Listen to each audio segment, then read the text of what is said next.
میں ہے کہ آپ نے کئی مرتبہ نبی کریم صلی اللہ علیہ وآلہ وسلم کے ایک خواب کا ذکر کیا ہے، جس میں نبی کریم صلی اللہ علیہ وآلہ وسلم نے اللہ کا دیدار بھی کیا اور ایک خاص دعا بھی مانگی، اور صحابہ کرام سے فرمایا میرا یہ خواب حق ہے پر بس اسے یاد رکھو اور دوسروں تک پہنچاؤ۔ اس کے بارے میں تھوڑی سی وضاحت کرتے ہیں۔ دیکھیں یہ میں نے وضاحت آلریڈی کی ہوئی ہے ایک لیکچر کے اندر، میں نے معراج کے اوپر 3 لیکچرز دیے تھے کنزیکٹیو، مسئلہ نمبر 126A-B-C، اس میں جو سی لیکچر ہے نا اللہ کا دیدار، اس میں نے اس حدیث کو کور بھی کیا تھا۔ یہ بہت کرٹیکل حدیث ہے اور یہ حدیث آپ کو جامعہ ترمذی میں مل جائے گی۔ اس حدیث کے ساتھ امام ترمذی نے لکھا ہے کہ یہ حدیث حسن صحیح ہے، اور بلکہ امام ترمذی نے لکھا کہ میں نے اپنے استاد امام بخاری سے جب اس حدیث کے بارے میں پوچھا تو انہوں نے بھی فرمایا یہ حدیث صحیح ہے، اگرچہ یہ حدیث صحیح بخاری میں نہیں ہے لیکن امام بخاری اس حدیث کو صحیح سمجھتے ہیں۔ اور یہ حدیث آپ کو ترمذی میں سورہ صاد کی تفسیر والے چیپٹر مل جائے گی، اور یہ حدیث آپ کو مشکات میں بھی مل جائے گی۔ مشکات کی پہلی جلد میرے پاس ہے، یہ حدیث میں نے اکثر بیان کی ہے۔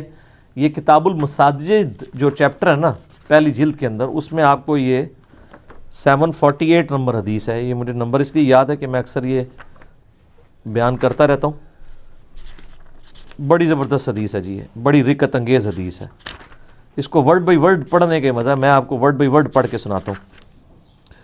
معاذ ابن جبل کہتے ہیں کہ ایک روز رسول اللہ صلی اللہ علیہ وآلہ وسلم ہمیں نماز فجر پڑھانے کے لیے تشریف نہ لائے، قریب تھا کہ ہم سورج کے طلوع ہونے کا مشاہدہ کر لیتے، یعنی بالکل سورج طلوع ہونے کے قریب تھا۔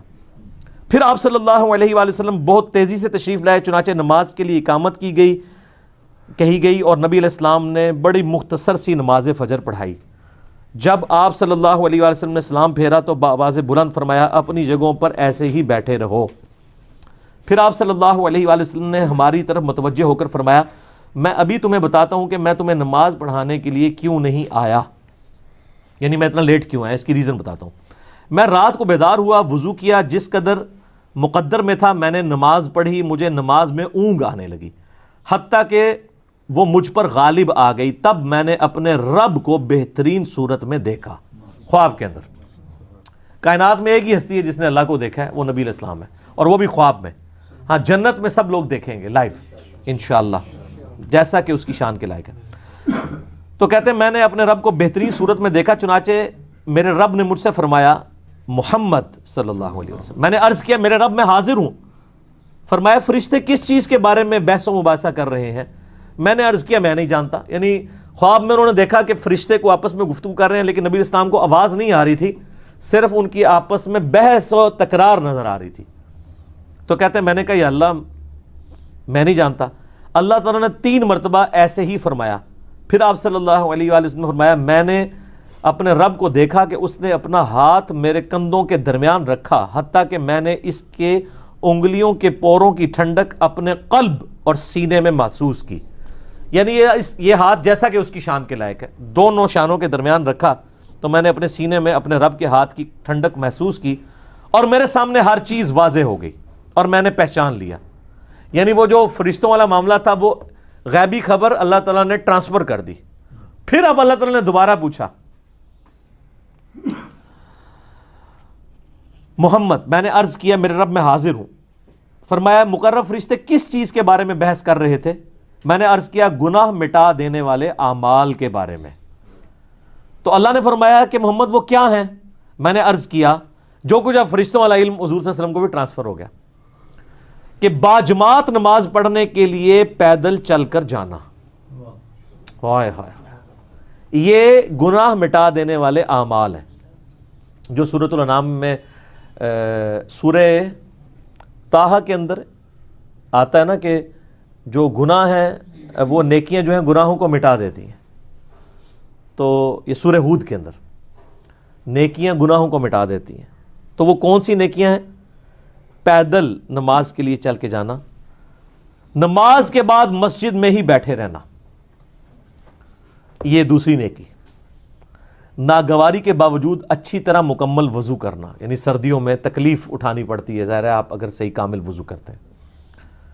فرمایا پھر وہ کس چیز کے بارے میں بحث کر رہے تھے؟ میں نے عرض کیا درجات کے بارے میں۔ تو اللہ نے فرمایا وہ کیا ہیں؟ میں نے عرض کیا کھانا کھلانا، کسی غریب کو کھانا کھلانا، نرمی سے بات کرنا، یعنی اگر کسی کو آپ نے کچھ دینا نہیں ہے کم از کم اسے جھڑک تو نہ دے بلکہ نرمی سے بات کرے.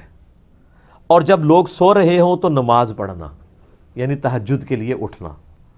اور ایک تو ڈیٹم لیول ہے جو ہم پہ فرض ہے وہ فجر کی نماز ہے کہ آپ نے اٹھ کے نماز پڑھانی ہے.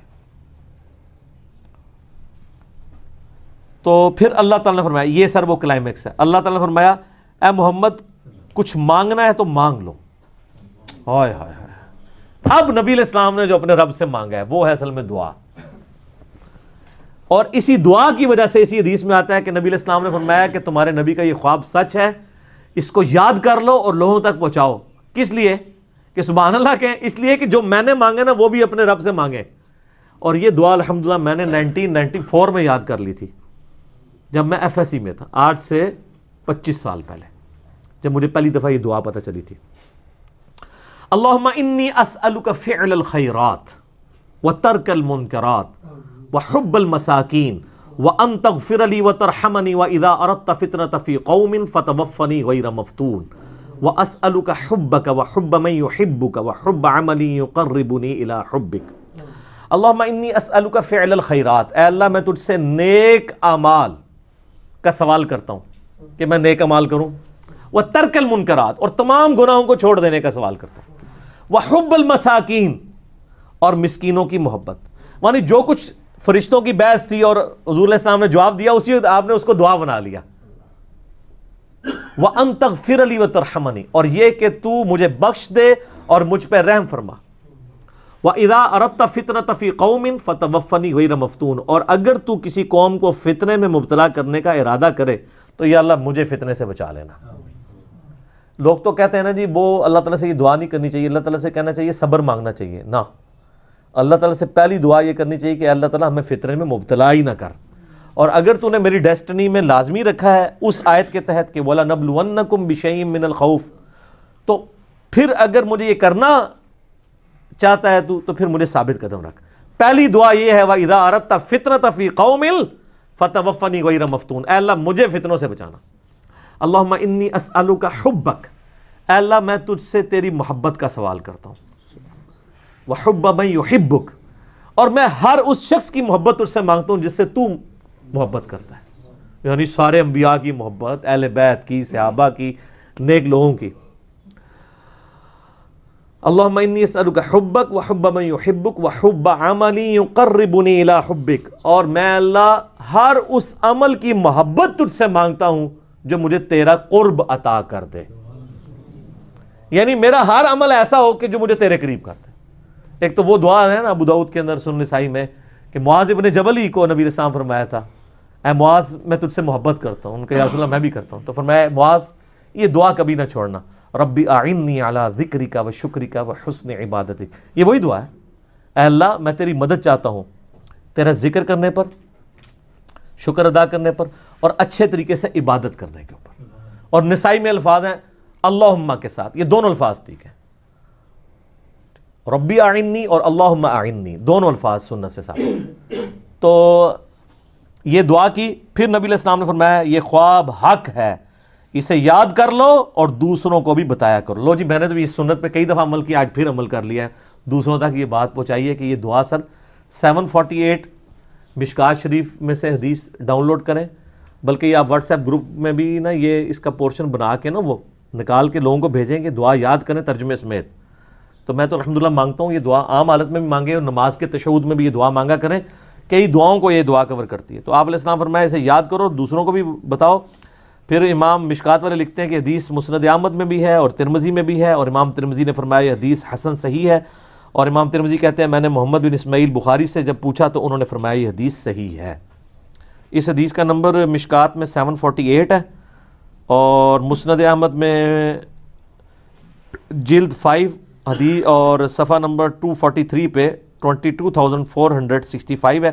ترمذی میں آپ کو آسانی سے مل جائے گی 3235 ترمذی کے اندر. تو یہ وہ جو دعا ہے جی, اور نبی علیہ السلام نے یعنی امت کو کہا کہ یہ دعا آپ نے مانگنی ہے اور باقیوں کو بھی بتانی ہے, یاد کرنی ہے. ٹھیک ہوگا جی. Press the bell icon on the YouTube app and never miss another update.